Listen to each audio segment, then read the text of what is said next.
Hello everyone. Today we will learn about another case, the case of Maria Fernanda Quesada. For most people, family is the most important aspect of life. However, finding a trustworthy partner who can be the ideal husband and father is not always easy. Infatuation can cloud judgment, leading some individuals to commit to unsuitable partners, which can sometimes turn life into a nightmare. Maria Fernanda Quesada lived in La Gloria, Nueva Costa Rica. Born in 1994, she was a kind and beautiful girl. She was a strong and independent woman with dreams of becoming a mother.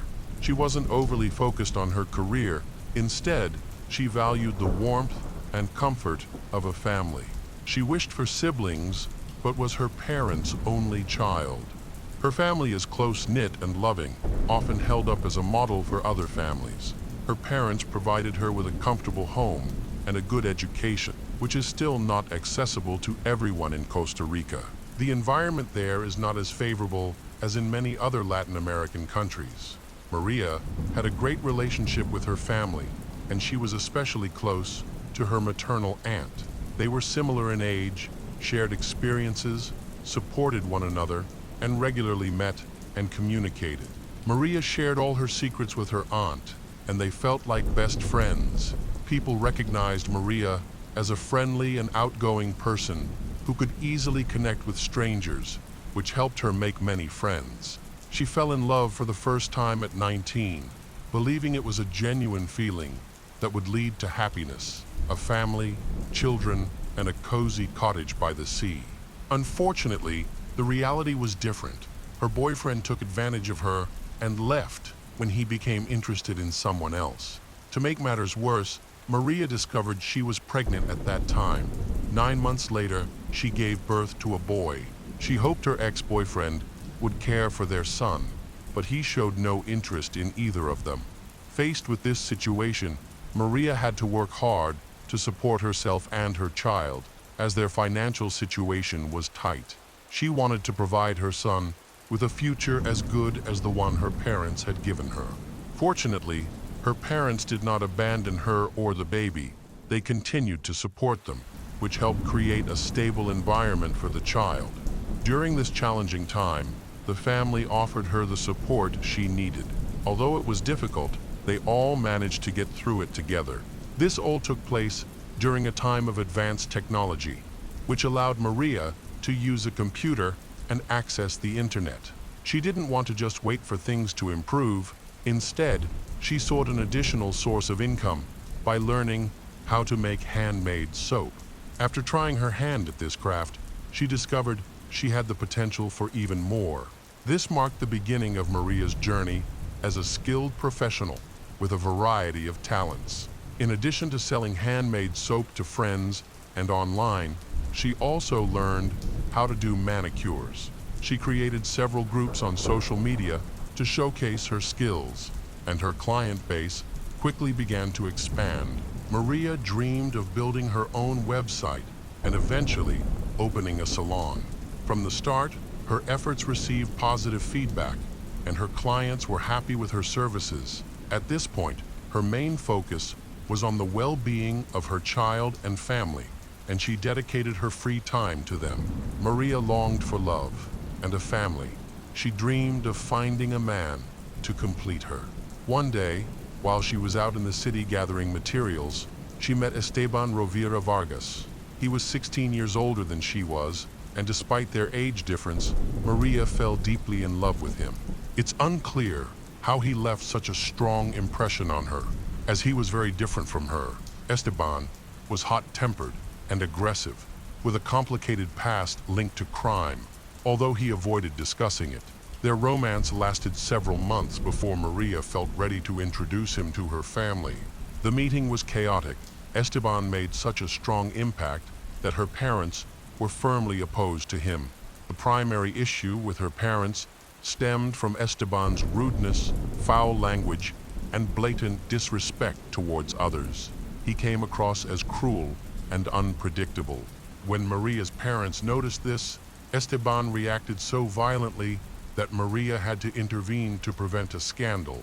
In the end, Maria's parents insisted that she completely end her relationship, but their efforts were in vain.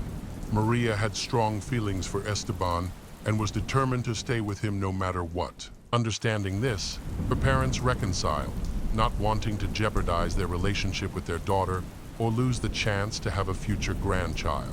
A few days later, Maria met Esteban's family, who were just like him, tough and unkind, which made Maria uncomfortable. She confided in her aunt that Esteban was the most reasonable person in his family. Despite his difficult personality, their relationship continued to grow. Esteban appears surprisingly calm around Maria, seemingly relying on her to help curb his temper. On April 6, 2019, they got married. Unfortunately, shortly after the wedding, Esteban revealed that Maria's parents had been right about him. He became increasingly abusive, starting to physically assault her almost immediately. The abuse happened every day, and Maria suffered both physical and emotional torment while trying to keep their new family together. Moreover, she was pregnant with their second child, which made her feel that if she could just hold on, things would improve after the baby was born. Above all, Maria did not want to raise another child without a father. Maria gave birth to her second child in 2020 and became increasingly overwhelmed by the situation. Just before the baby arrived, she moved in with her parents because she could no longer cope and was worried about her health and the baby's safety. After the birth, her husband seemed to have a change of heart. He visited her, sincerely apologized for his past mistakes and the pain he had caused, thanked her for their new son, and promised never to hurt her or argue with her again. Maria believed her plan had worked, but her family, especially her mother and aunt, remained skeptical. They recognized this behavior as typical of manipulators and feared the cycle would repeat. In the following months, Esteban genuinely devoted his free time to Maria and their newborn. He behaved like a caring husband and father, refraining from violence. It appeared that their family life was improving, and they began to share joyful moments together. Esteban also started to spend more time with Maria's older son, who was 7 at the time. However, Maria noticed that he seemed to show more affection for his biological child. Despite this, she felt happy about the positive changes. Esteban even changed jobs, securing a well-paying position as a Spanish teacher in a private school for foreign students, which greatly improved their financial situation. Maria frequently told her friends and family that she was genuinely happy, and even her aunt began to believe it might be true. Maria often kept in touch with her family, sharing that after the birth of their son, Esteban changed drastically. He managed to hide his aggressive and cruel nature, making family life feel like the fairy tale she had always wanted. During this time, they posted many family photos on social media, portraying themselves as happy parents with their children. It appeared to be a happy and healthy family. In this seemingly peaceful environment, more than a year went by. However, Esteban was actually suppressing his anger, which was building up like a tightly wound spring, ready to snap. Eventually, he lost control. He shouted at his wife for no reason and physically harmed her, leaving bruises on her face. Maria, in tears, turned to her relatives to share what had happened. She was reluctant to go to the police, hoping that things would improve and that she could keep the family together for their child's sake. Unfortunately, the situation worsened quickly. After just a few incidents, Esteban began to pressure and torment her even more than he had before the baby was born. Her relatives urged her to end the relationship. Esteban had reverted to the cruel person he had always been, unable to control his inner demons. In December 2021, Maria decided she could no longer endure the abuse. She reported her husband, Esteban. When Maria went to the police station to file her report, she presented fresh bruises on her body. Esteban had struck her so hard that she had visible hematomas on her face. She expressed that this situation could not continue any longer. Maria was frightened for her safety and her children's well-being. During the police investigation, her claims were supported by both her family and several neighbors who had witnessed Esteban's aggressive behavior. Neighbors witnessed that she had faced constant abuse from her husband. He would provoke arguments almost every day, which often escalated into brutal beatings. Maria was so beaten down that she feared talking to Esteban, worried it would lead to another fight. Maria was frequently seen with bruises, and the cause was always the same. Ultimately, she was able to obtain a restraining order, which prohibited Esteban from approaching her or their son without her permission. She moved in with her relatives, along with her sons. Maria warned her family that her husband should not be allowed near their home. If he was seen, they should call the police. Even after obtaining a restraining order, Esteban was often spotted near the Quesada family's home. While he appeared to be loitering, it was clear he was looking for a chance to see Maria. Each time he was seen uninvited, he would leave quickly to avoid provoking a police call, but he continued to appear in the area, which was very concerning. Maria and Esteban were going through a divorce, along with custody and property disputes. Unfortunately, the process was progressing too slowly. Maria hoped to prove her husband's cruelty to ensure he would lose the chance to see their son. She feared that if he had contact with the boy, he would suffer the same abuse she had endured. On March 3, 2022, he showed up at Maria's parents' house without her permission. Some of her relatives were there, and they greeted Esteban with displeasure at the door. He requested to speak with Maria to address some issues regarding their divorce, emphasized that the discussion would focus on the division of their shared property. Witnesses present during the meeting observed that, despite his calm demeanor, Esteban was struggling to control his emotions. Maria consented to talk with her husband, particularly since he was not shouting or using foul language as he typically did. However, her family was concerned and advised her not to leave with a man they viewed as dangerous.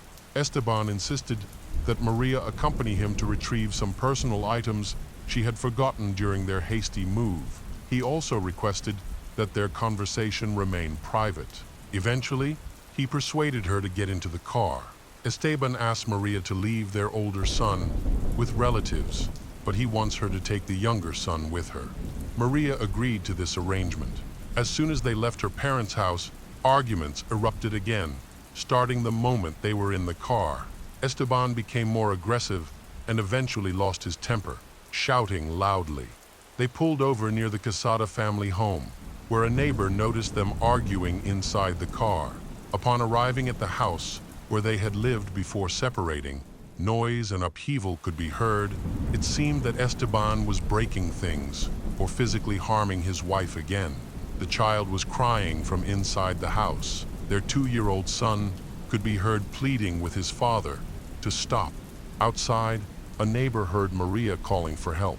The neighbor rushed to the house but realized he had left his phone behind and couldn't call the police.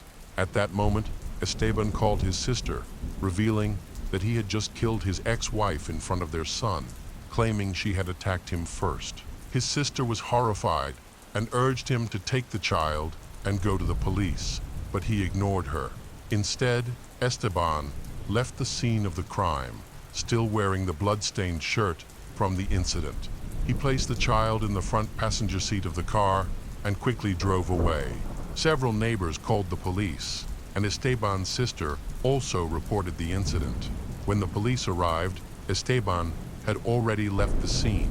They sealed off the area where Maria was lying, where she was attacked by her husband in the kitchen. The police spoke to the neighbors who were gathered outside Esteban's home. The neighbors confirmed that Esteban had a long history of violent behavior.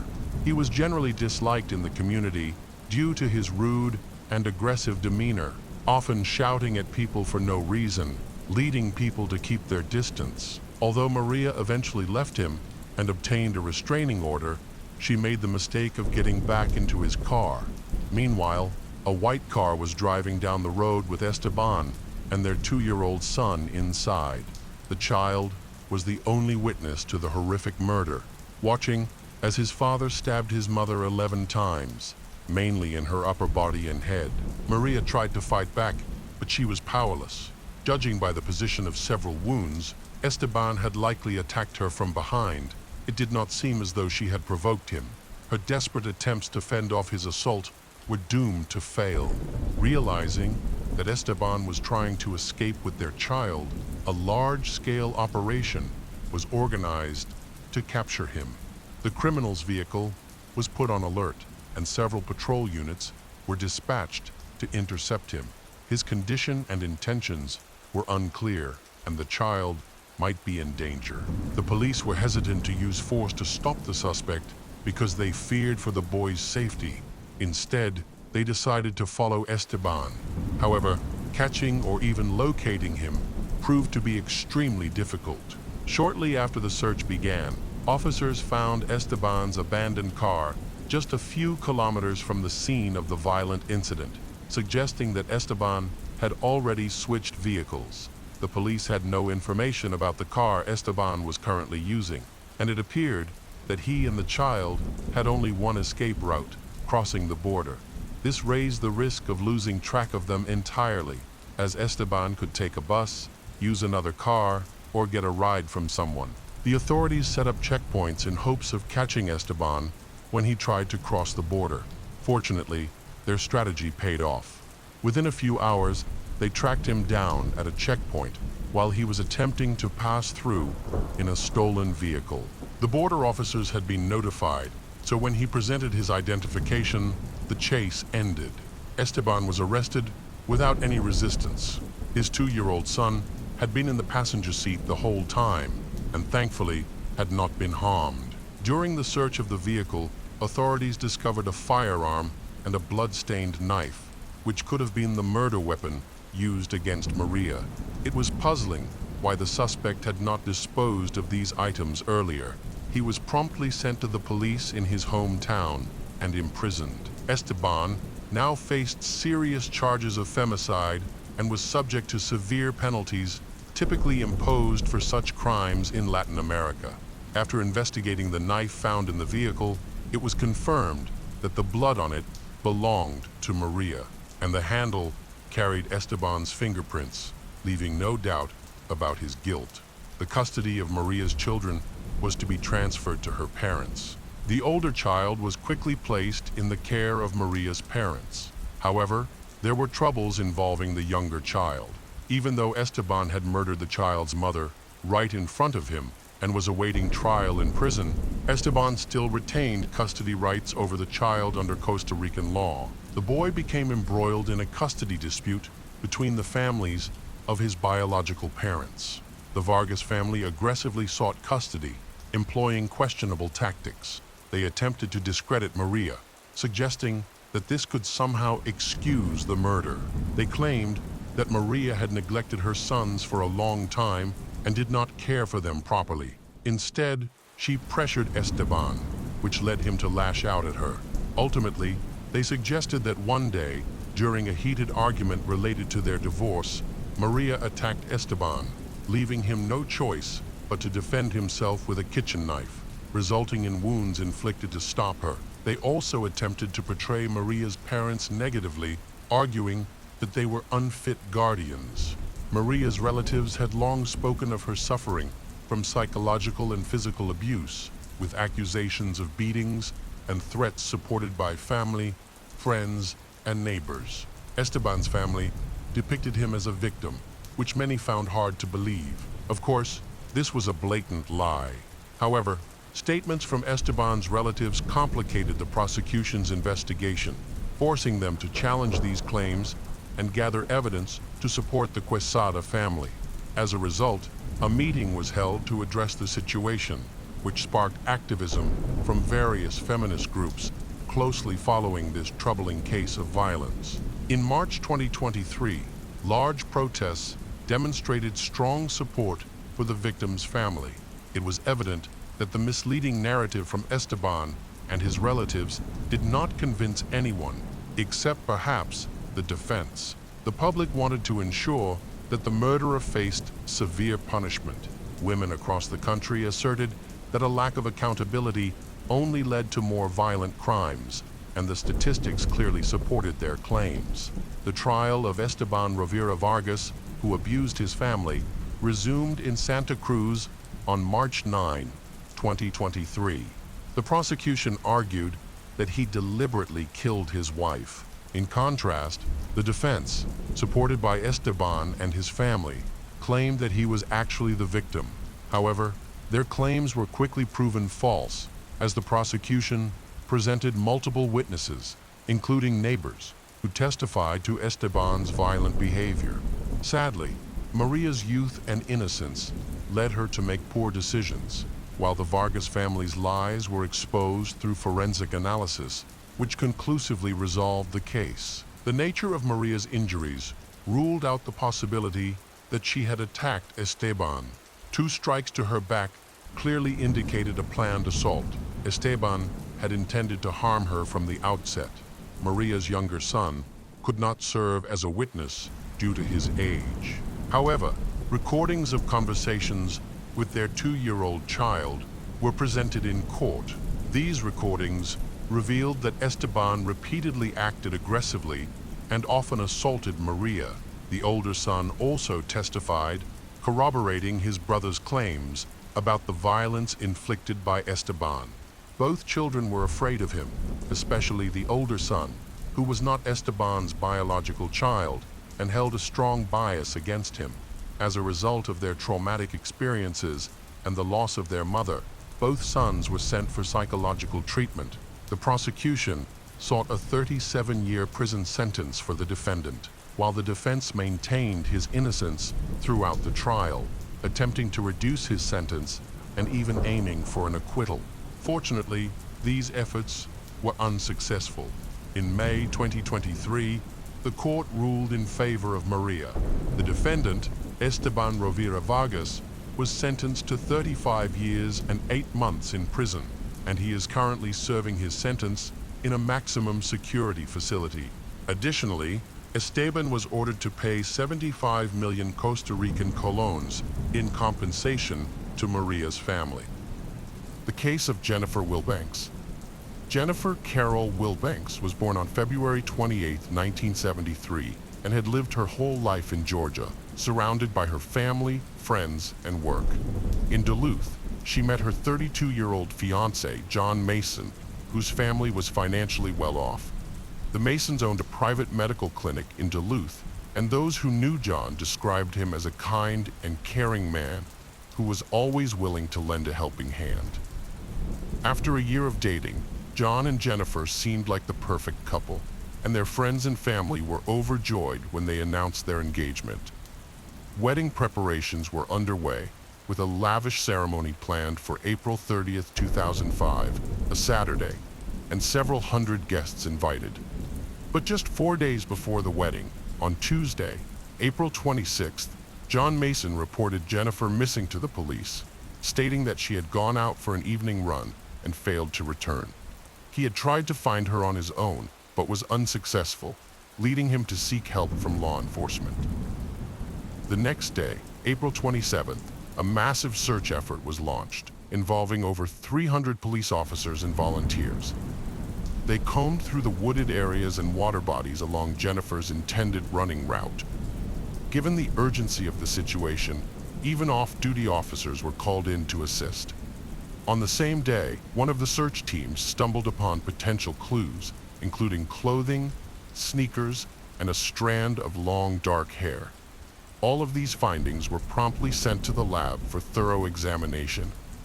In an effort to gather more information, Jennifer's family created and distributed flyers featuring her photo, hoping someone might have seen her or have crucial details to share with investigators.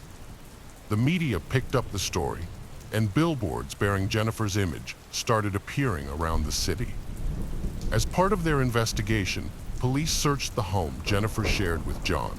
Although this was largely a formality, detectives didn't uncover anything suspicious at the couple's residence. On Thursday, April 28th, Major Donald Woodruff of the Duluth Police Department declared that Jennifer Wilbanks' disappearance was being investigated as a criminal case, with the FBI and Georgia Bureau of Investigation participating. Despite a second day of searching, no trace of Jennifer was found. Her family was left stunned by her sudden disappearance and did everything possible to help find her. They asked radio and TV stations to broadcast the story of Jennifer's vanishing, suspecting that she might have been kidnapped and taken to another state. They made a plea to the possible kidnapper to release her. The cable news channel gave the incident extensive coverage. The big question on everyone's mind was, where was Jennifer? Had some terrible incident occurred? It was unusual for her not to take her personal keys, and her wedding, which was to be attended by 28 chaperones and 600 guests, was just 4 days away. It was also out of character for Jennifer not to contact her family, her distraught relatives emphasized in press conferences and interviews. As the last person to see Jennifer alive, John inevitably became a suspect when the search failed to turn up any leads. The detectives were determined to find out whether this outwardly law-abiding citizen, known for his gentle nature and regular church attendance, was concealing something. They asked John to take a police lie detector test, but he refused, instead opting for a private polygraph examination in the presence of his lawyer. The results of this test were shared with the police, but this unusual step only heightened the detectives' suspicions about John. In the end, the test results failed to provide any concrete proof of John's involvement in his fiancée's disappearance. In an effort to uncover a potential motive for Jennifer's disappearance, detectives conducted a thorough search of the couple's home, seizing 3 computers in the process. Notably, no signs of a struggle or evidence of a crime were found within the house. On April 29th, the day before Jennifer's wedding, her relatives offered a $100,000 reward for any information leading to her discovery, alive or deceased. The same day, police officials announced that they would be halting the active search efforts during a press conference. According to the local police chief, every possible lead had been exhaustively explored in the area, but no concrete clues or evidence had been uncovered, prompting the decision to cease the search. John Mason attended the press conference, but declined to speak to reporters. Jennifer's uncle speculated that John was simply at a loss for words, which did little to dispel the growing suspicions surrounding his involvement in his fiancée's disappearance. Meanwhile, authorities revealed that the clothes, shoes, and lock of hair discovered on the first day of the search were unrelated to Jennifer's disappearance and were merely discarded litter. With John being the only suspect with a potential motive, journalists began to camp outside his residence and closely tail him, convinced of his involvement in the bride's disappearance, though concrete proof remained elusive. On April 30th, rather than attending a wedding, a gathering took place where people came together to pray for Jennifer's safe return. The evening prior, on April 29th, John received a mysterious phone call from an unknown number. When he answered, he was left almost speechless, as it was Jennifer on the other end, her voice shaking as she revealed she had been kidnapped and taken to an unknown location, where she was forced into intimate acts against her will. She was crying, explaining that she had been released, but was now disoriented and lost. Jennifer quickly phoned the emergency services, telling the operator that she had been kidnapped and then released, but she wasn't sure where she was. The police were able to trace the call to a public phone booth in Albuquerque, New Mexico, which was over 1,400 miles away from Duluth, Georgia. The police rushed to the phone booth and found Jennifer waiting for them when they arrived. Jennifer's family thanked everyone involved, including the media, for persuading the supposed kidnapper to release her. However, when the police took her to the station, they were surprised by the difference between her appearance and her account of what happened. She said she was held captive by a man and woman in their 40s who tied up her hands and feet in a blue van. But FBI agents who interviewed Jennifer soon found problems with her story, and when they asked her about these problems, she admitted there was no kidnapping on April 26th. She told them she had lied to her fiancé John, saying she was going for a run, but really, she had taken a bus from the station to New Mexico. Jennifer said she did this because she felt overwhelmed by the pressure and excitement of her upcoming wedding. News outlets revealed a pattern of criminal conduct in Jennifer's past. In 1996, she faced 3 separate shoplifting charges involving stolen goods worth $37 in total. The next year, at 24, she was accused of stealing $1,740 worth of merchandise from a supermarket. She reimbursed the damages and was sentenced to community service, following which the theft charges were dropped. In 1998, Jennifer was caught stealing again, causing $98 in damages. Furthermore, she was accused of stealing from the homes of families who had hired her as a nanny. Although she was involved in these incidents, she managed to avoid imprisonment because her thefts were considered petty. After her kidnapping story ended, all was well in some sense. Jennifer was found safe and sound, but the state of Georgia had spent almost $60,000 looking for her. After being rescued, Jennifer returned to Duluth on April 30th to escape the media frenzy and public attention at the airport. She covered her head with a plaid cloth to avoid attention, and the planned wedding, scheduled for that day, was indefinitely postponed. The real reason Jennifer left Georgia was the overwhelming pressure of the wedding. According to Officer Michael Medrano, Jennifer felt overwhelmed by her long to-do list with no time to complete it. It turns out that Jennifer simply couldn't handle the stress of the large wedding. Duluth Police Chief Randy Belcher clarified that John, the groom, had nothing to do with Jennifer's disappearance, contrary to rumors and baseless accusations, and was left as an abandoned bridegroom. Jennifer became known as the runaway bride after abandoning her wedding. She publicly apologized to her family, friends, and the local community. When John and Jennifer reunited, the first thing he did was return the engagement ring she had left behind, demonstrating his continued desire to marry her. John explained, "My commitment to Jennifer wasn't about the wedding ceremony or the 500 guests. It was about the promise I made to her when I gave her the ring." Jennifer sought medical treatment on May 9, 2005, to address the physical and mental health issues that contributed to her departure. Later, on May 25, 2005, she was charged with making false statements about her disappearance. The charge carried a potential 5-year prison sentence. As part of a plea deal, Jennifer pleaded guilty to perjury on June 2, 2005, and received a 2-year probation sentence and 120 hours of community service. She was also ordered to pay $15,000 in restitution to the city for expenses incurred during the search for her. The story doesn't end there. In September 2006, Jennifer took legal action against her former fiancé, John Mason, after they had ended their engagement and gone their separate ways. During her treatment, Jennifer had granted John power of attorney, allowing him to act on her behalf.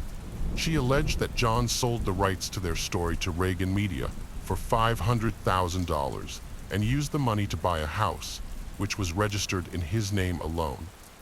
After their breakup, John evicted Jennifer from the house. In her lawsuit, Jennifer sought $250,000 as her share of the house's value and an additional $250,000 in damages. In response, John countersued, citing emotional distress from being left at the altar and accusing Jennifer of being involved in her own disappearance. In December 2006, Jennifer and her former fiancé dropped their lawsuits against each other, reportedly settling their differences out of court. As a result of the widespread media attention she received, not just in the US but around the world, Jennifer became briefly famous, and some companies saw an opportunity to profit from her notoriety. The Runaway Bride saga also inspired a limited edition action figure and a brand of hot sauce called Jennifer's Hightail and Hot Sauce. A musical play based on Jennifer's story premiered on March 13, 2008, at the Red Clay Theater in Duluth, Georgia. In addition, a photo of Jennifer appeared in the trailer for the 2008 poker movie, The Grand, depicting her as one of the many women who had been married to Woody Harrelson's character. Meanwhile, John Mason, who had previously invested heavily in their failed wedding, married another woman in a low-key ceremony at his parents' home in Duluth in 2008. Jennifer eventually got married in 2010, but unfortunately her marriage ended in divorce 11 years later. Today, she still resides in Georgia. The case of Vaughn family. The Vaughn family, a family of 5 that everyone believed had a perfect life, lived in a beautiful house in the suburbs to outsiders. They seemed like a happy and close-knit family. However, beneath this facade, their seemingly perfect life was about to take a dark and tragic turn that would shake everything to its foundation. Kimberly was born in Morris, Illinois, in 1972. Into a well-off family, she has a twin sister named Jennifer. Her family valued education and personal growth, so she attended a prestigious school, participated in sports, and was known for her friendly and sociable demeanor. Christopher Vaughn was born in St. Louis, Missouri, in 1974, and grew up in a modest, close-knit family with 2 brothers. As a child, he enjoyed soccer, hiking, camping, and spending time outdoors with his family. Kimberly and Christopher met in the early 1990s and quickly fell in love.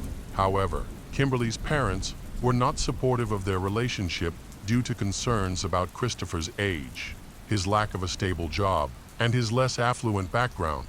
Despite this disapproval, Kimberly and Christopher were determined to be together. In the summer of 1994, after Kimberly discovered she was pregnant, they got married. Despite their youth, they were eager to start a family. Their first child, Abigail, was born just 4 months after their wedding. A year later, they welcomed their second daughter, Cassandra, and 3 years after that, their son Blake completed their family. In the early years of their marriage, Kimberly and Christopher enjoyed a loving and joyful life together. Their children were talented and creative, excelling in both sports and music. Kimberly dedicated herself to being a homemaker, actively participating in her children's activities. Meanwhile, Christopher was growing a small cybersecurity business. After a few years, the family relocated to Washington and eventually settled in a quiet town in Illinois, where they bought a spacious home. Their beautifully decorated house even earned them a feature in a local newspaper. Eager for a new challenge, Kimberly decided to pursue a law degree. She enrolled in a local university and earned her degree just a month before tragedy struck from the outside. Their family appeared to embody the American dream. However, things were not as perfect as they seemed. Christopher's job frequently required him to travel, during which he began an affair with a woman. This affair lasted about a year before Kimberly discovered it, shaking their marriage to its foundation. Despite Christopher's betrayal, they chose to stay together for the sake of their children. But the strain on their relationship only grew. Kimberly couldn't shake her suspicion that Christopher was still unfaithful, and ultimately, her instincts were correct. Along with the emotional strain, Kimberly's health began to deteriorate.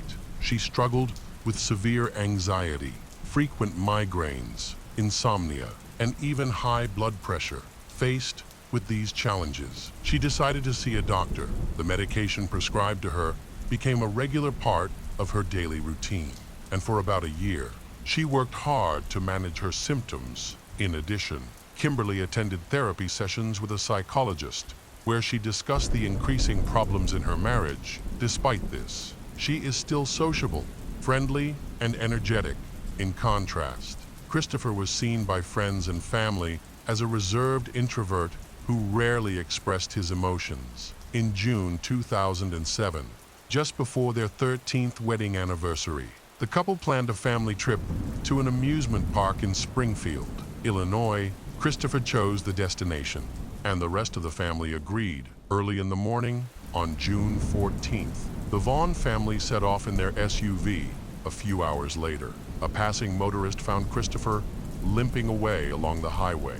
Covered in blood, he had a wound on his leg and calmly claimed that his wife had attacked him. However, his story became puzzling when he admitted he couldn't remember anything else, attributing it to a sudden loss of memory, according to Christopher. They were on their way to the amusement park when Kimberly began to feel carsick and asked him to stop. He pulled over and got out to check the roof rack. While he was outside, he heard the explosion, and everything went dark. When he regained consciousness, he found blood running down his leg and, in shock, ran away. Unsure of what had happened to his wife and children, a passerby picked him up, but he couldn't remember where they had parked the SUV. When police later found the vehicle, they discovered a tragic scene.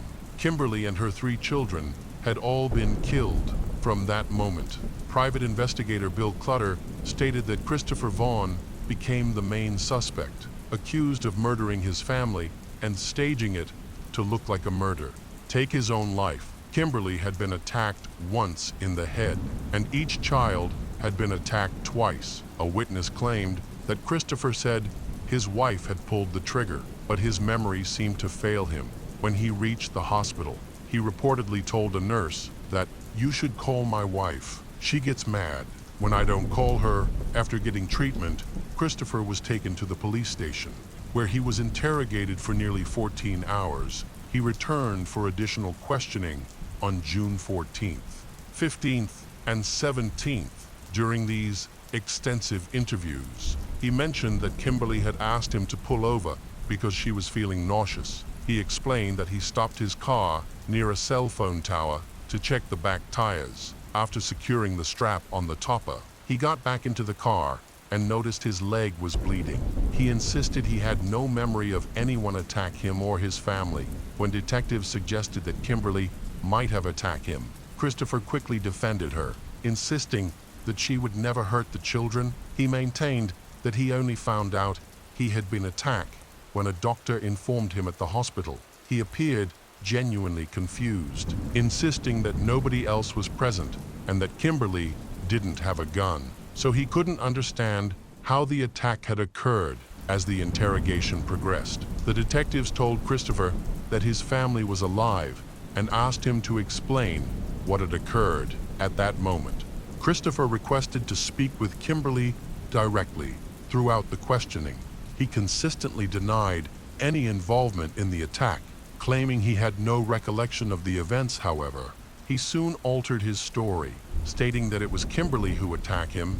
This inconsistency only added to the confusion and made it difficult to trust his account of the tragic situation. Initially, many people supported Christopher, believing he could not be responsible for such a dreadful act and speculating that someone else might be involved. However, the police, who had witnessed the crime scene, were convinced that the murders were domestic and ruled out the possibility of other suspects during subsequent interrogations. Christopher was unable to provide any new information, remained adamant about his story. He claimed that Kimberly might have killed their children, injured him, and then taken her own life. He even considered himself fortunate that the bullet had only grazed the soft tissue of his thigh.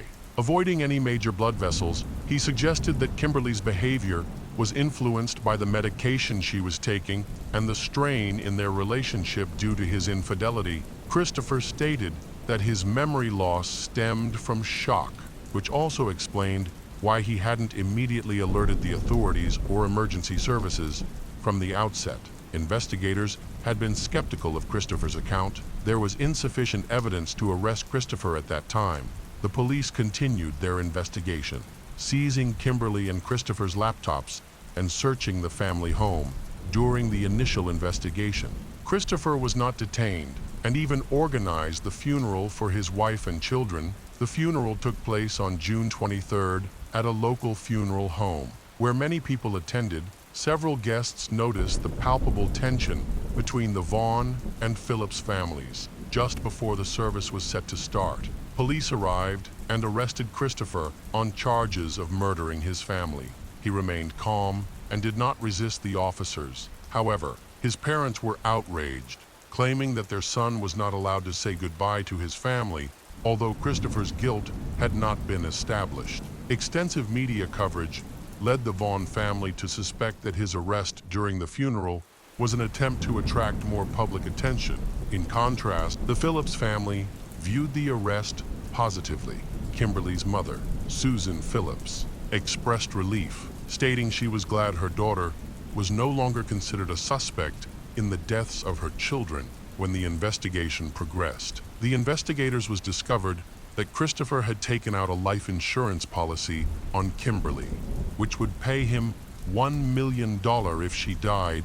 The more the police investigated, the more they believed Christopher was the main suspect in this tragic event. The investigation lasted over 5 years, during which Christopher remained in custody despite his constant claims of innocence. He faced serious charges that could have led to the death penalty if he had been convicted. He was assigned attorneys through a special program that provides legal defense for those facing capital punishment. Christopher's defense team worked diligently to shift the blame to his late wife, Kimberly. They presented evidence that she had various mental health issues, which were exacerbated by the marital problems stemming from Christopher's infidelity and her subsequent health challenges. They argued that the medication she was prescribed only worsened her condition, ultimately leading to her tragic actions. The situation may not be as unlikely as it seems, especially when considering the viewpoint of Robert Deal,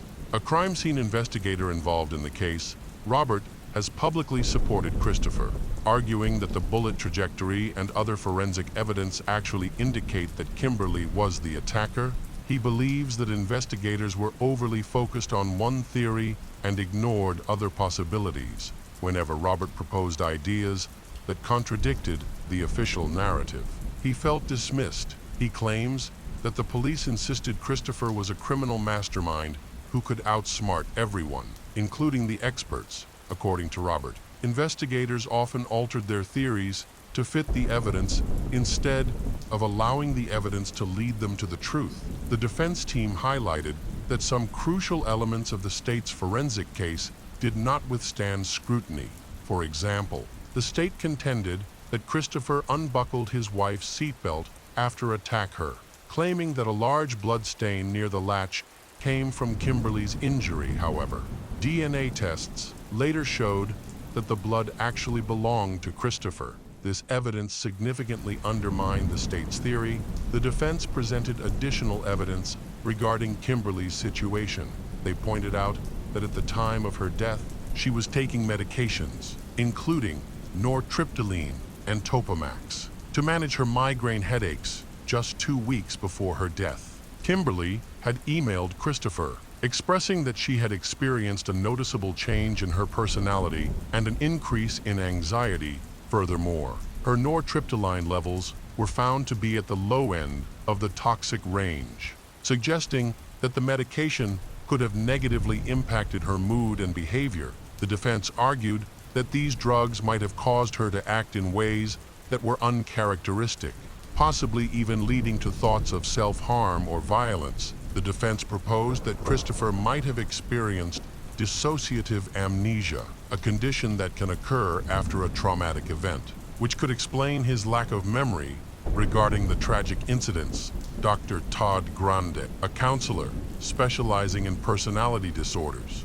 addiction, trauma recovery, and assessments, noted that such cases are not uncommon. He explained that individuals can indeed lose their memory after a specific traumatic event. Like an accident, Dr. Grande remarked, "I've seen this many times. I have no doubt that it's a real condition," and citing instances following severe motor vehicle accidents. At this point, things were starting to look more promising for Christopher's case. However, just as hope was building, a significant change occurred. The state enacted new laws abolishing the death penalty.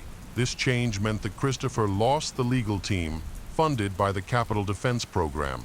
His defense team requested $250 to continue their work, but Christopher could not afford this amount. Consequently, he was assigned a public defender, and they had to begin his defense. From the ground up, Christopher's new defense team struggled to build a convincing case, especially after investigators examined his personal laptop, which had been taken during a search of his home. They discovered a large number of messages exchanged between Christopher and a Canadian man. The two had connected about 10 months before the incident on a social networking site and had maintained regular communication. Christopher confided in him about his dissatisfaction with his marriage, expressing a desire to escape family life and retreat to the wilderness. They talked about survival skills, camping, and living off the grid in isolated areas like forests, deserts, and mountains. At one point, Christopher even tried to persuade the Canadian man to help him fake his own death as a way to escape his responsibilities. He wanted to create a scenario where his wife, Kimberly, could collect the insurance money when the Canadian man declined to assist him. Christopher stated he would leave regardless, planning to abandon his job and urban life to vanish into the Canadian wilderness. Beyond anyone's reach, about a month before the tragedy, Christopher began talking about a woman. He said he was in love with her and wanted to take her with him when he escaped. The police found her, who worked as a dancer at a local strip club that Christopher often visited. They had dated for a few months, during which Christopher frequently expressed his dissatisfaction with his family life. He even suggested that they run away together, but she dismissed the idea as silly and declined. Additionally, it was revealed that Christopher had been seeing another dancer as well. He had lied to her, claiming he was single and had no children in order to impress her in his desire to start anew. Christopher spent a lot of money and proposed that they escape to another country together.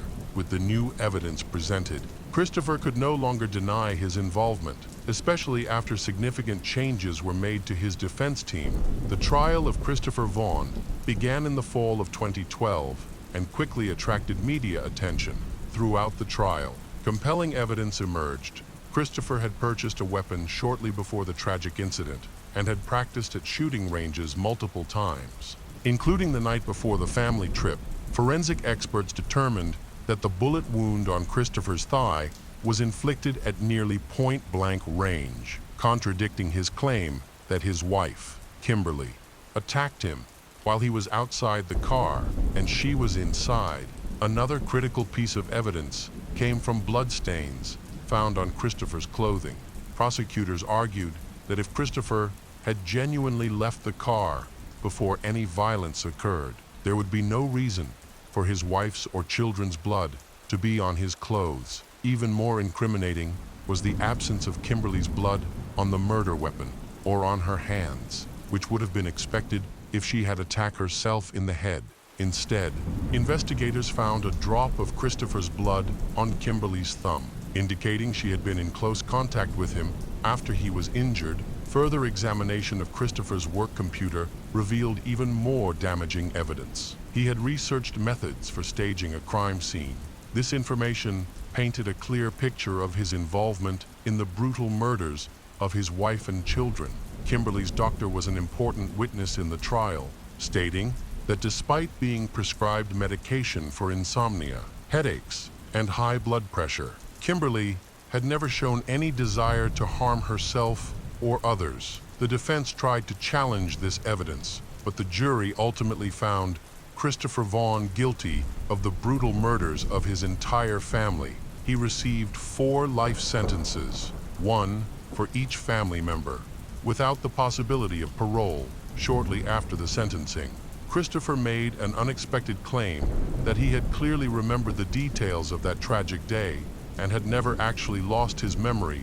He stated that the gunshots occurred after he got out of the car and that he then saw the bodies of his children. According to him, his wife attacked him in the leg while yelling that it was all his fault before turning the weapon on herself to end her life. This new account was deemed ridiculous and did not affect the jury's decision, despite the significant evidence against him. Christopher's parents continued to advocate for his innocence publicly. For years, they appeared on talk shows, gave interviews, and managed blogs and social media accounts that depicted their son as a victim of a troubled marriage. They also blamed Kimberly's family, claiming her relatives never accepted Christopher and made his life difficult from the start. The Vaughn family submitted multiple petitions seeking clemency, hoping for Christopher's acquittal or a reduced sentence. Many of these petitions went to the state governor, who, after reviewing the case, stated he found no reason to question the court's decision. The governor noted that murdering a family member is among the most egregious crimes and assured there would be no leniency in this case. With all this information, is Christopher really the killer? Official reports said the weapon wound was in the thigh, very close to the genitals, and could have been fatal. However, he also attempted to escape to the wilderness without his wife, a detail that could suggest a possible motive. Furthermore, while in prison, Christopher reportedly wrote a 140-page notebook focused on his life, but he didn't mention his wife or children. Instead, his writing centered on his relationships with other women, which seems strange. The case of Rowan Ford. Rowan Ford was born on April 11, 1998, in San Diego, California. When she was young, her parents divorced, and her mother, Colleen, moved with her to a small town called Stella, Missouri. Colleen later met a man named David, and they married. Colleen already had several children from a previous marriage, and soon after their marriage, she and David had a daughter together. Rowan has 2 older sisters and 2 older brothers, and they are very close. She enjoys spending time outdoors, biking around town, swimming, and pursuing her passion for painting. She also enjoys attending Sunday school at her local church, where she often volunteers to help children who are having trouble with their homework. In November 2007, when Rowan was 9 years old, she was in 4th grade at her local elementary school. Her mother worked the night shift at a store, while her stepfather was often at the farm during the day. As a result, Rowan was often left to fend for herself, which helped her become very independent. On November 2nd, she was home alone, as usual. Colleen went to work, and her stepfather had not yet returned from the farm. The next morning, around 9 o'clock, Colleen returned home from her night shift and checked Rowan's room, but her daughter was not there. She asked her husband if he knew where Rowan was, and he told her that Rowan had asked him if she could stay the night at a friend's house. He agreed without asking the friend's name, since their town was small and he wasn't worried about her safety. Colleen felt worried and decided to ask all of Rowan's friends. Since their town only had a few streets, this didn't take long. However, none of Rowan's friends had seen her, and she had not spent the night at any of their homes. This made her mother even more anxious. Colleen searched all over town but could not find her daughter. She finally returned home and told her husband that Rowan was missing. She asked him to contact the police to report the incident, but he assured her that everything was fine and that Rowan would be home soon. After waiting for a few more hours without seeing Rowan, Colleen decided to call 911 and take matters into her own hands. The local sheriff immediately organized a search operation. He went to Colleen's house to interview David, the last person to see Rowan before she disappeared. David said that he had been working on the farm with his co-worker Christopher that evening when Nathan, a mutual friend of theirs, came to visit. They decided to go to David's house to drink and play pool. They stopped by the store to buy some alcohol before heading to David's house, where they stayed for a few hours. That night, Christopher asked Nathan to drive him to a nearby town to pick up car. They convinced David to join them to continue their party. Before leaving the house, Christopher checked to see if Rowan was asleep in her room and found her already asleep. After David left with his friends, they stopped at a store to buy more alcohol and then went to Christopher's trailer, where they continued drinking for about an hour. David then decided to go home and asked Nathan for a ride. Nathan agreed but chose to take a detour rather than the highway, as he was quite drunk and did not want to get in trouble with the police. Nathan dropped David off and drove home, while David went straight to bed. Shortly after, Rowan woke him up and asked if she could stay the night at a friend's house. Without thinking much of it, he agreed and fell asleep.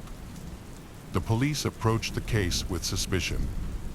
What puzzled them most was that a 9-year-old girl would decide to go to a friend's house in the middle of the night, especially since her stepfather had not asked about the friend she was visiting.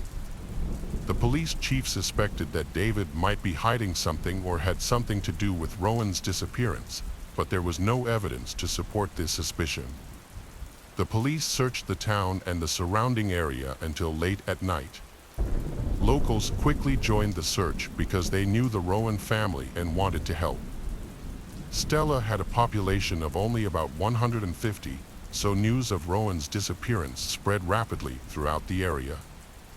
Locals usually felt safe letting their children play outside, as there was not much going on in such a peaceful place.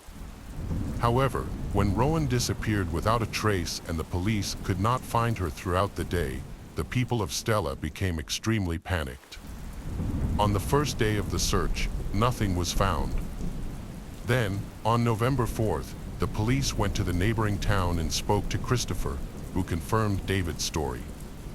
However, Christopher added that his friend had not contacted him since that evening, and he had only learned of Rowan's disappearance that same day. The police expanded the search and brought in more volunteers, but they still could not find Rowan or any clues regarding her whereabouts. The next morning, the FBI joined the investigation while local police continued to search for Rowan in the area around town. Detectives focused on the possibility of kidnapping. They strongly doubted the David story, as it seemed very suspicious. The police also checked with all of Rowan's friends and confirmed that she had not visited any of them that night. Investigators interviewed David several times, and his testimony varied in detail, further raising suspicions about his involvement. For example, he provided different times for being away that night and even stated that Rowan may not have asked him before going to visit a friend. FBI agents further discovered that on the night of her missing, David had asked his mother to lend him her car, although he had not initially disclosed this to the police. As a result, the police seized both cars for testing, but experts found no evidence. Detectives continued discussions with Christopher and Nathan, as both were with David that night. Christopher was invited to the police station and told the same story as the day before. He also agreed to take a polygraph test, which showed no signs of deception. A few hours after Christopher left the station and returned to work, he saw Chief Clark's car. Christopher signaled for Chief Clark to stop. Sheriff Clark is the police chief in the town of Heighten and has known Christopher for 17 years, since Christopher was a child. Clark was a friend of Christopher's adoptive parents, and Christopher had always respected him. He often turned to him for advice or help in times of trouble. Sheriff Clark contacted Christopher, and they discussed Rowan's disappearance. Clark was aware of the case, but was not directly involved, as the search was being handled by the Stella Police Department. During their conversation, Clark suspected that Christopher was withholding information, as Rowan's life was in danger and her fate was still uncertain. Therefore, Clark decided to share these suspicions with the FBI, contacting agents to explain his concerns. Investigators suspect that Christopher may be withholding important information about Rowan's disappearance, which could implicate her stepfather. It is possible that he asked Christopher to lie and alter some details in his account of the events of that night. Christopher now fears that he will be considered an accomplice if he tells the truth. Sheriff Clark informed the FBI agents that he had a good and trusting relationship with Christopher, so he wanted to help convince him to share information. That same day, Christopher went to Colleen's home to ask her about the progress of the search. Simultaneously, the FBI agents also visited Rowan's mother again. When they met with Christopher, they continued to ask him a few questions, and he once again confirmed that the events of that night happened exactly as he had described them. However, this time he also mentioned that he did not rule out the possibility that David was involved in Rowan's disappearance and expressed his desire to help them find the truth, no matter how frightening it might be. He suggested wearing a wiretap and approaching David to try to get him to confess. However, the detectives decided not to use such tactics.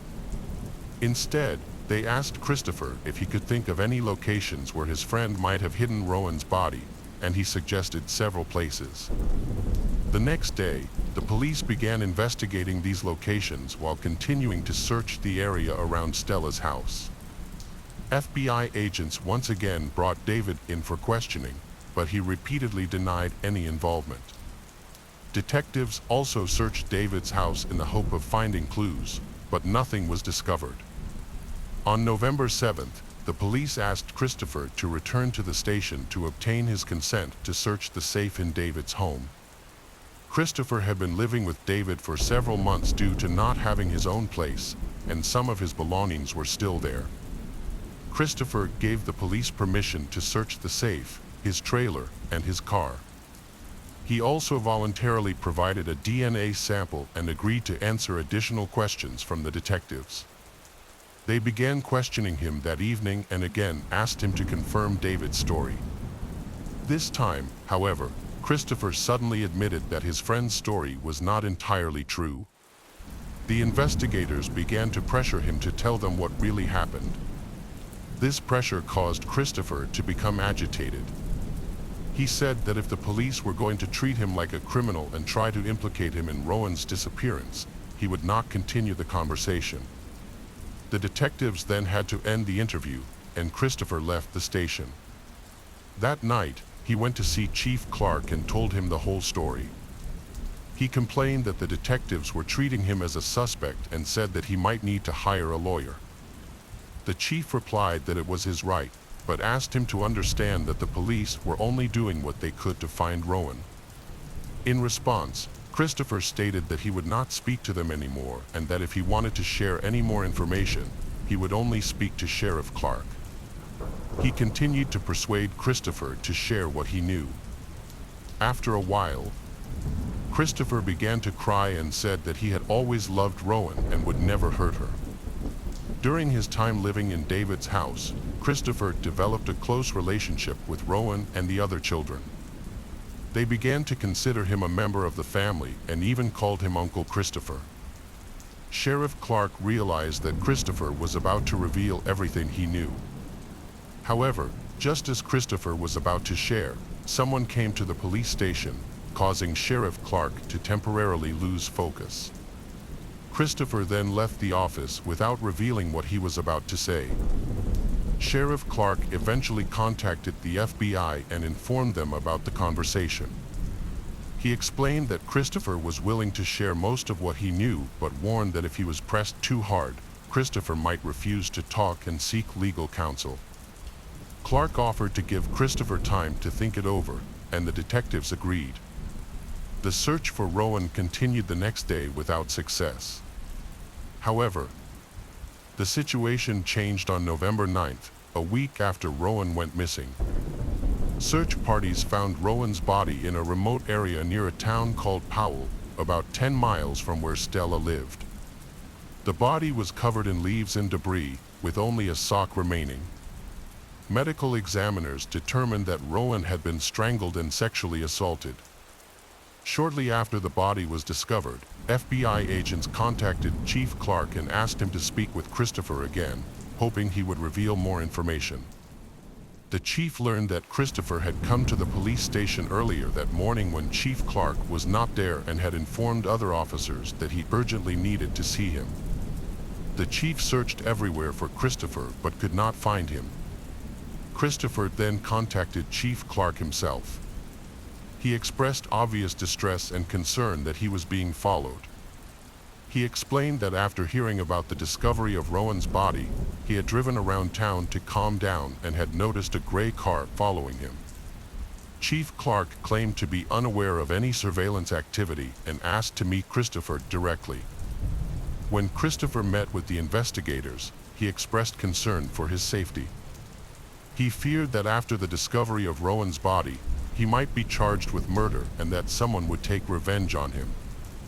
Clark took him to the police station and explained that now that the case had been ruled a murder, it was time for him to reveal everything he knew. Christopher began to cry.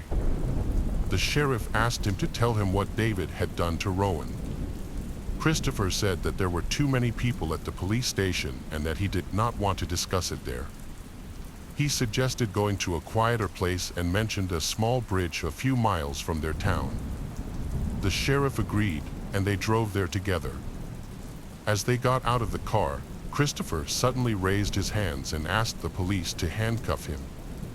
The sheriff was surprised and said that it was unnecessary, but Christopher insisted that after what he had said, the police had to do so. Christopher then began to recount the story he had told the police many times. He went to his trailer with Nathan and David, where they continued drinking. After a while, his friends decided to go home, and David asked Nathan to drive them. They said they would take a detour to avoid the police. However, Christopher then suddenly announced that he wanted to sexually assault Rowan and that he planned to do so. Knowing that it would take his friends a long time to take a detour through the fields, he drove straight to David's house on the main highway. He then barged into Rowan's room, picked her up, and carried her to his car, intending not to wake her. Christopher then took Rowan to his trailer, where he assaulted her. According to Christopher, Rowan had just woken up and tried to resist but was unable to escape. Christopher did not turn on the lights or talk to Rowan because he did not want her to recognize him. After committing this act, Christopher intended to take Rowan home and leave. But the plan did not go as intended. When Christopher carried Rowan out of the trailer, the moon was shining brightly, and Rowan saw Christopher's face clearly. Panicking, Christopher grabbed a rope and strangled her. When she died, he loaded her body into the car and began to think about what to do next. Initially, he wanted to throw her off the bridge, the same bridge where he stood with Sheriff Clark, but he realized her body would be found too quickly. So, he got into the driver's seat and started driving around the county, considering other options. Soon, he remembered a large pit near a neighboring town and headed there. He threw the victim's body into the pit and tried to cover it with branches, but the pit was too large to cover completely. When he returned to the car, he noticed traces of Rowan's blood on his clothes and the mattress. Christopher realized he needed to get rid of the pants, underwear, and rope used to kill the victim. He gathered all of these items and planned to put them in a large barrel to burn. However, Christopher quickly realized that such a fire would certainly attract attention, so he dragged the barrel into the shed, closed the door, and set it on fire. Sheriff Clark was surprised by this story. He had previously believed that David had committed the crime and that Christopher was just hiding some information. It was hard to believe that a man he had known for nearly 20 years could be so brutal. Christopher had 3 young children, and although he had not lived with them since his divorce, he had always seemed like a nice man. But the truth was much colder. After Christopher finished telling his story, he voluntarily went to the police station. The sheriff did not handcuff him. It was only after they arrived and the man repeated his confession to the FBI agents that he was arrested for murder. Christopher also signed a voluntary consent form to allow his trailer and car to be searched. He eventually said that he regretted his actions and cried like a baby all the next day. Investigators went to inform David that Christopher had confessed to the murder. Based on David's behavior and inconsistent statements, they suspected that he might have been protecting his friend. However, they discovered something even more shocking. When brought in for questioning, David changed his testimony of events. According to David's testimony, when he came home and found Rowan not in her room, he suspected that Christopher might have kidnapped her. So he took his mother's car and drove to Christopher's trailer. When David entered the trailer, he found her lying on the bed with Christopher. Instead of saving Rowan, David decided to join in and bully her as well. David then helped his friend dispose of the body. He stated that throughout the incident, he was shocked and could not remember anything that happened. The detectives, who were initially surprised by this incident, contacted Christopher again to confirm David's statement. However, Christopher insisted that his friend was not involved and that everything happened exactly as he had previously said. This further confused the detectives, but Christopher's statement was consistent with the facts. A medical expert confirmed that Rowan had been strangled with a thin wire, a detail that only the killer would know. During the search of the trailer, the police found a container of ashes. In addition, they found a hair in the trailer that matched Rowan's. Although investigators were unable to determine who was telling the truth, both men made accusations against one another. As a result, David was also arrested, and both cases went to trial. During the trial, Christopher requested that all of his statements be removed from the record, arguing that he did not know they could be used against him and that the police had violated his rights. However, the judge rejected this request because all of his conversations with investigators had been completely voluntary. Christopher also tried to explain the difficult circumstances of his childhood. He had experienced many family changes since he was young, which had a significant impact on his development. Christopher also saw a specialist who confirmed that he exhibited signs of developmental problems but could not help him avoid punishment. In 2012, 5 years after the murder, he was sentenced to death. He attempted to appeal the conviction but was unsuccessful. For David, the situation was much more complicated. He admitted to attacking and killing Rowan, but his testimony contradicted Christopher's. If the prosecution decided to charge David with murder, Christopher's conviction would likely be overturned, and David could also evade responsibility because there was no solid evidence against him, such as DNA. The prosecution could not afford to make such a risky claim. In fact, they were still uncertain about David's involvement in the case. They did not rule out the possibility that David had committed the crime alongside Christopher, but there was no evidence to support this theory. In the end, a difficult decision was made. To avoid the risk of overturning Christopher's conviction, they reduced David's charges to significantly lesser ones. David pleaded guilty to 2 counts, child endangerment and obstruction of justice. He was sentenced to 11 years in prison, with a minimum of 5 years to serve. The case of Liana Friedenbach. Liana Friedenbach and Felipe Cafe, the young people involved in this tragedy, came from different backgrounds. Liana, born in May 1987 in São Paulo, was the elder of 2 children in a wealthy and respected family. Her father, Henry Friedenbach, was a successful lawyer and a well-known figure in the city. Felipe Silva Cafe, also from São Paulo, was born in July 1984, but grew up in a large, modest family. From a young age, he worked part-time to support himself and help his family. They met at school and developed a strong friendship that blossomed into romance. However, they had to keep their relationship a secret. Liana's parents, who were strict and religious, had brought her up to attend Sunday school and church regularly and were opposed to her dating at such a young age. Social inequality also contributed significantly to the situation, as she came from a wealthy family, while her partner was from a poor background. However, the parents' prohibitions did not deter the young lovers from staying together. Instead, they started secretly dating in various locations where they would not be seen, just to spend some time together.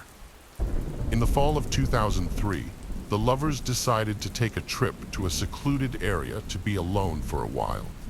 They carefully planned the trip, which was meant to be an exciting adventure for them. They came up with a believable alibi to justify their absence and avoid arousing suspicion. Felipe told his parents that he and his friends were going on a camping trip. Liana, on the other hand, told her parents that she was going on a sightseeing trip with some guys from church, knowing that they would not question her further. The Friedenbach and Cafe families believed the fabricated stories and let their children go without any concerns. Liana and Felipe were overjoyed that they could spend a whole week together, free from their parents' scrutiny and judgment. The young couple decided to visit the picturesque province of Iguazu. They packed lightly, bringing a tent, sleeping bags, some personal items, and a small supply of food. However, they faced a significant challenge. They had hardly any money. As students, they were entitled to free public transportation, so they planned their route in advance to reach their destination by bus. On the morning of October 31st, the lovers met at the agreed meeting point, careful not to be seen by anyone who knew them. They caught the first bus and, after arriving in another city in the evening, spent the night at the bus station. 2 more bus rides took them to their desired location.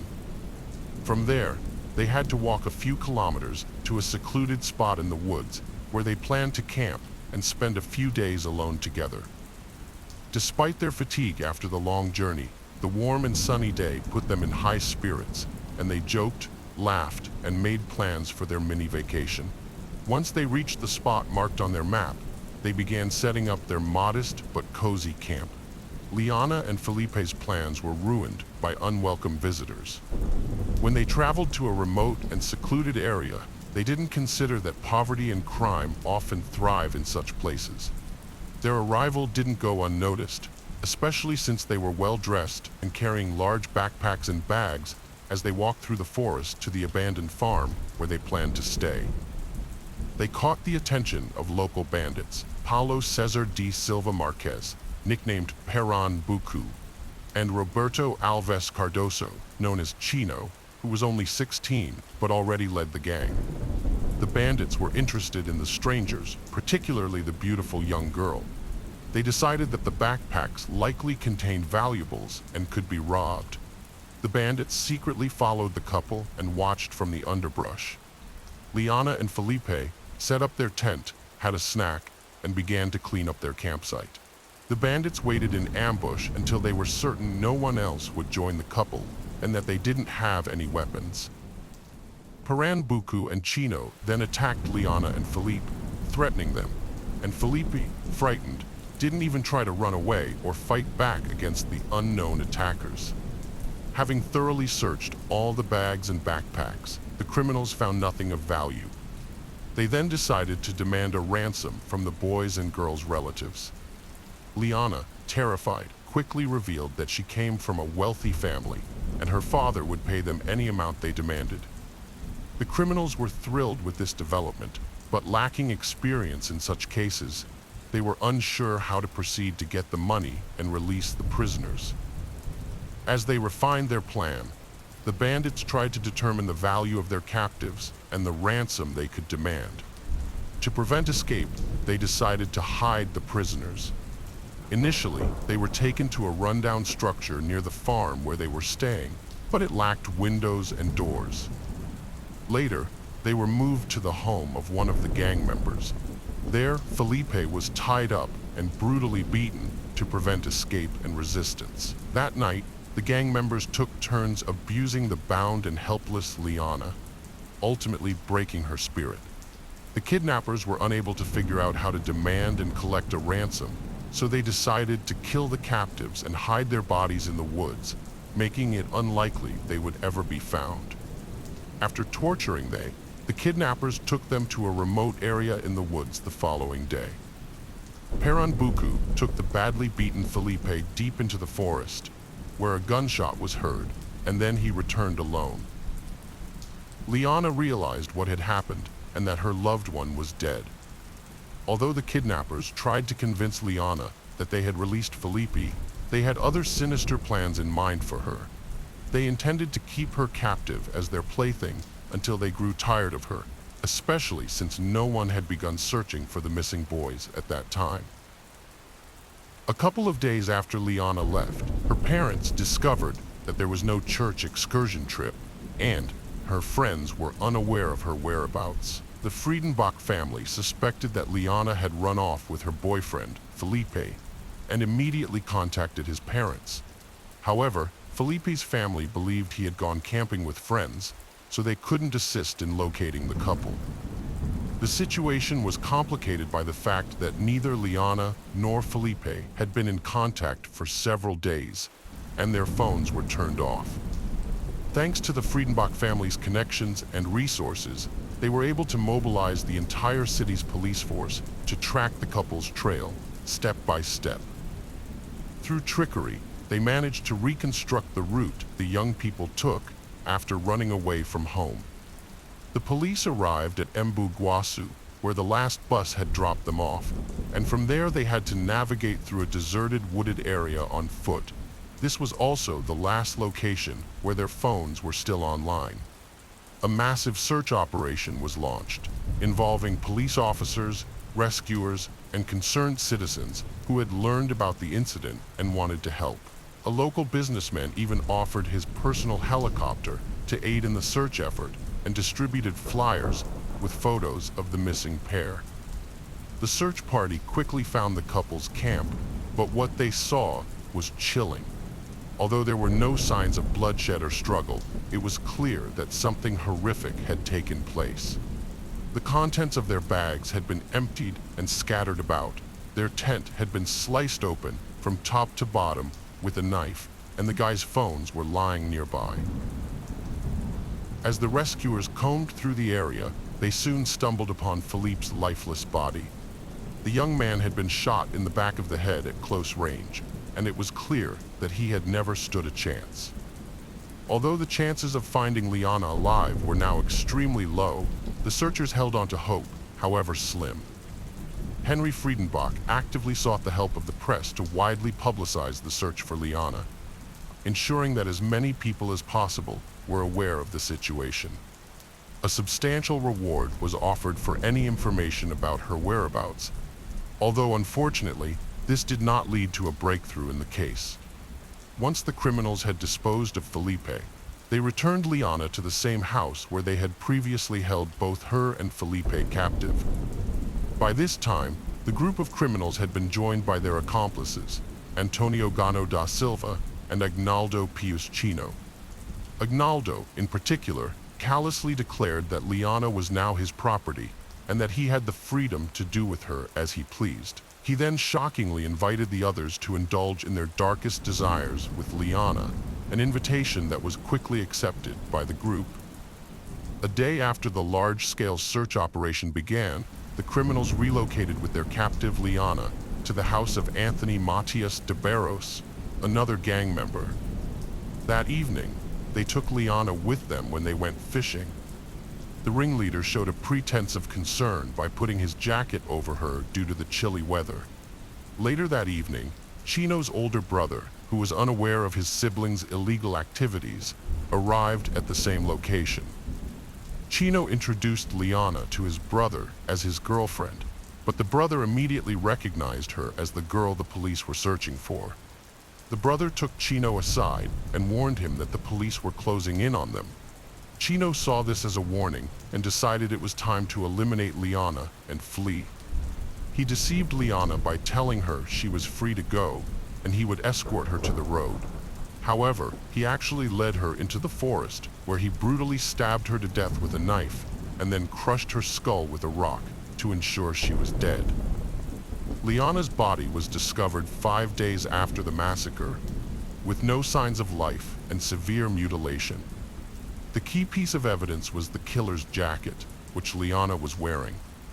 The perpetrators were not only cruel, cynical, and ruthless, but also incredibly stupid and short-sighted. Despite their brutality, they did not attempt to flee, hide, or destroy the physical evidence, believing they would never be caught. This overconfidence ultimately led to their quick identification and apprehension by the police. The ringleader, Chino, made a crucial mistake by leaving his jacket on Liana's body, which retained his sweat marks. He then took the murder weapon to his house, washing it and hiding it in the yard. He also tried to wash his blood-stained clothes so he could continue wearing them. However, DNA analysis ultimately linked the gang members to the crime, allowing the police to apprehend them almost simultaneously. The ringleader did not deny his involvement in the crime, and instead chose to testify, bragging about kidnapping, abusing, and ultimately killing the victim, Liana. He provided a detailed account of her final days. Following a lengthy trial, most adult members of the criminal gang received severe sentences. However, the ringleader, Chino, was only 16 at the time of the crimes, so he was sent to a specialized juvenile prison with a relatively lenient regime. During his incarceration, Chino made multiple escape attempts and exhibited aggressive and inappropriate behavior, which led to a psychiatric evaluation. The examination revealed several mental abnormalities, which cumulatively turned him into a calculating sadist and murderer devoid of pity or remorse. Chino, responsible for the murder of young men, was sent to a secure medical facility for mandatory treatment and rehabilitation, despite the family's numerous appeals. His living conditions are now comfortable, with a private room featuring a large TV, internet access, and a comfortable bed with an orthopedic mattress. He receives 4 balanced meals a day with a customized menu, and his monthly maintenance costs around approximately $2,500. In recent years, Chino has repeatedly requested his release, arguing that he has completed his treatment and no longer poses a threat to anyone, allowing him to resume his normal life.